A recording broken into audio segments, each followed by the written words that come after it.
The Congress of South African Trade Unions has officially convened its ordinary three-day Central Executive Committee meeting in Braamfontein here in Johannesburg. The discussions will center around issues affecting workers and the working class in general. eNCA's Aldrin Sampear is following that story and joins me now for an update. So Aldrin, last week when there was that general strike called by Cosatu, it was meant to be about a plethora of issues, but it ended up really focusing much on the planned unbundling of Eskom and the fears of workers. And it seems the CEC is going in the same direction with some heated language as well. Well, definitely, indeed, some heated language, because it almost coincided that you had this announcement that was made by the President during the State of the Nation address, and then, of course, you also heard from the Minister of Finance. And now what Cosatu is saying is that they oppose the unbundling decision that the government has taken. Remember that they've also raised issues around not being consulted, and eventually they met with the President Cyril Ramaphosa, last week. And the President, of course, during the SONA debate as well, conceded that not enough consultation did take place. Yesterday I spoke to the President of the National Union of Mine Workers, Joseph Mutisenze, about what is happening. And it was quite interesting, the choice of words that he used during this interview about how they feel things are happening within the ANC-led alliance, especially on this decision that has been taken around the unbundling of Eskom. And just take a listen to what he had to say about capitalist within the ANC. We'll stand up with the ANC, not with the individual within ANC which seeks to take it to the right. But it is an ANC deployee who's doing that. It is ANC deployee, but you'll understand that we fought against Mbeki when he brought in an agenda of the capitalist, and we took him out. So it was Cosatu that was vocal and the Communist Party, and we still resolute that anyone who wants to take ANC to the right, we will fight within ANC. There's an international political pressure to the president, since he have said that he's mobilizing 100 billion for the country to inject in the economy.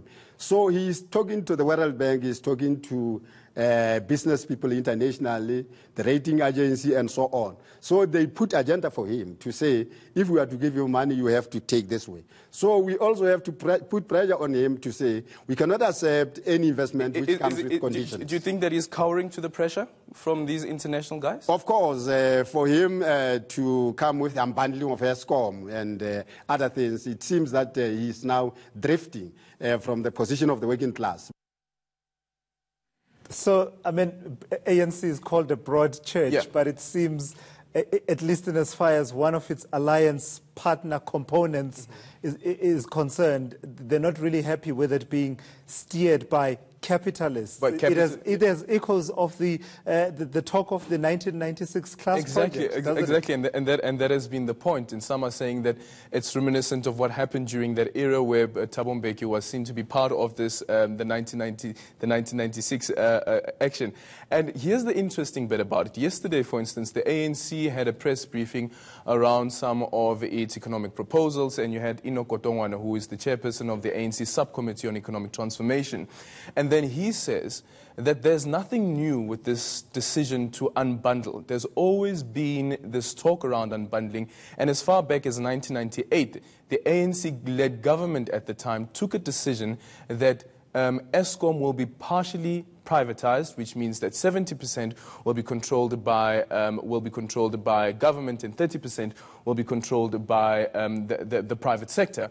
And that was then, of course, opposed, as you've heard from that soundbite as well, that there was a push against Thabo Mbeki during that era. And now again, they're saying, this is now Cosatu, they're saying that they will be pushing against this decision as well to unbundle Eskom. I wonder, though, whether we could see for the first time a union like NUMSA that has left Cosatu, and you have SAFTU that has been formed, whether these two federations would find themselves collaborating in an effort to put pressure on the government that you will not go ahead with the unbundling of Eskom. Because their interests actually coincide in this case. Definitely. All of them stand opposed to the planned unbundling of Eskom. But what is being said, Aldrin, around the murmurs of the possibility of workers perhaps not being happy and not willingly voting for the ANC, given what's been happening with the economy, the state of job losses, and now this talk of the unbundling of Eskom? Actually, in one of the sound bites that we'll play just after this bulletin, we spoke to Bheki Njali about this, and Bheki again said that within that meeting with President Cyril Ramaphosa, it was the National Union of Mine Workers, again, that told the president that it will be very difficult for us to campaign for the ANC.